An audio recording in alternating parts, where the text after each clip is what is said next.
بسم اللہ الرحمن الرحیم۔ آزادی انبیاء کی بعثت کا مقصد رہا ہے۔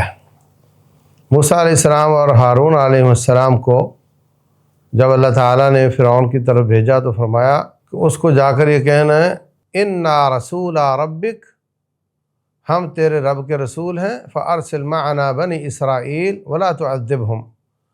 پیغام ہمارا یہ ہے کہ بنی اسرائیل کو ہمارے ساتھ جانے کی اجازت دے دے اور ان کو عذاب دینا بند کر دے، مطلب ان کو آزاد کر دے۔ تو آزادی بہت بڑی نعمت ہے، پابندی بہت بڑی مصیبت ہے، یہ تو وہی جانتے ہیں جو پابندیوں میں ہیں۔ مگر آزادی ہم سمجھتے ہیں صرف یہ سیاسی آزادی کا نام آزادی ہے۔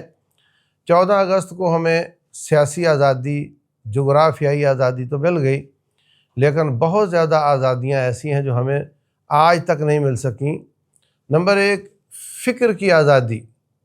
ہمیں آزاد فکر اس معنی میں ہونا چاہیے کہ اللہ اس کے رسول کی غلامی کرتے ہوئے بیچ میں ایسے فلٹر کہ ہم ان کے بغیر کہیں کہ ہم وہ اسلام نہیں مانتے جو میرے فلٹر سے نہیں گزرتا، اس طرح کی پابندیاں اپنی فکر پر نہیں لگانی چاہیے۔ اللہ اس کے رسول صلی اللہ علیہ وسلم کی بات آ جائے تو ہمیں ان کی بات کو سب کی باتوں پر ترجیح دینی چاہیے اور ان کی مخالفت میں کسی امت کی بات کو نہیں ماننا چاہیے۔ یہ فکری آزادی ہے۔ اور پھر معیشت کی آزادی۔ بے شمار لوگ سیاسی طور پہ، جغرافیائی طور پہ آزاد کہلاتے ہیں، مگر ان کے پاؤں میں زنجیریں اور گلے میں طوق ہیں دوسرے ملکوں کے قرضے کے۔ تو ان میں ایک ملک پاکستان بھی ہے۔ اب تو بجا طور پہ کہا جاتا ہے جی ہم تو عوام کو ریلیف دینا چاہتے ہیں، مگر IMF نہیں مانتا۔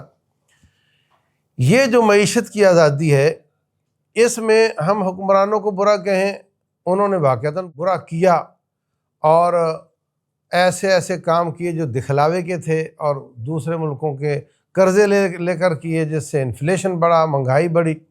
مگر ہم بھی تو ان کے ساتھ ہیں نا، ہم بھی تو ووٹ اسی کو دیتے ہیں جو ایسے کام کرے جس میں قرض انوال ہوتا ہے، اور ایسے کام کرے جو دکھلاوے کے ہوتے ہیں، جو بنیادی ضروریات سے ہٹ کر ہوتے ہیں۔ تو بہت بڑا ہمارا بھی قصور ہے، اس لیے اس فکر کی بھی اصلاح کی ضرورت ہے، تب ہم آزاد ہوں گے کہ ہم روکھی سوکھی کھا لیں، قناعت کے ساتھ زندگی گزار لیں۔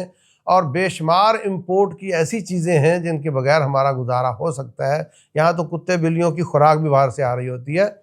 تو ایسی چیزوں کو ہم نہ منگوائیں تاکہ ہمارے ملک پر برڈن کم ہو، ہمارا زر مبادلہ باہر نہ جائے، انفلیشن زیادہ نہ ہو، مہنگائی زیادہ نہ بڑھے، اور ہم معیشت کے حساب سے آزاد ہوں تو حقیقی آزادی حاصل ہوگی۔ اسی طریقے سے ہر شخص چاہتا ہے میرے پاس موٹر سائیکل ہے تو کار آ جائے، کار ہے تو گھر ہے تو بنگلو آ جائے، اور میرا گلے میں بینک کا طوق آ جائے۔ ہمیں معیشت کے حساب سے قناعت کی اور صبر کی زندگی گزارنی چاہیے، سادہ ہونا چاہیے، تاکہ ہم معیشت کے حساب سے آزاد ہوں۔ فرد آزاد ہوگا اور جماعتیں آزاد ہوں گی، ملک آزاد ہوگا، تو پھر ہم پر کوئی انفلوئنس نہیں آ سکے گا، ہم آزاد ہو جائیں گے۔ اور ایک عسکری اعتبار سے آزادی ہے، اور ایک جغرافیائی اعتبار سے اللہ نے ہمیں وہ دے رکھی ہے، اور اللہ اس میں مزید عزتوں میں اضافہ کر رہا ہے۔ تو یہ جو موقع ہے آزادی کے دن کا، اسی موقع پر پاکستان، ترکیہ اور سعودیہ کا آپس میں دفاعی معاہدہ بھی ہوا ہے۔ ڈبل مبارک ہو آپ کو، اس کی بھی اور اس کی بھی۔ اللہ تعالیٰ آزادیاں اللہ کی اور اس کے رسول کی طاعت میں رہتے ہوئے انجوائے کرنے کی بھی توفیق دے، اللہ اس میں وسعت بھی دے اور دوام بھی دے۔ واللہ تعالیٰ عالم۔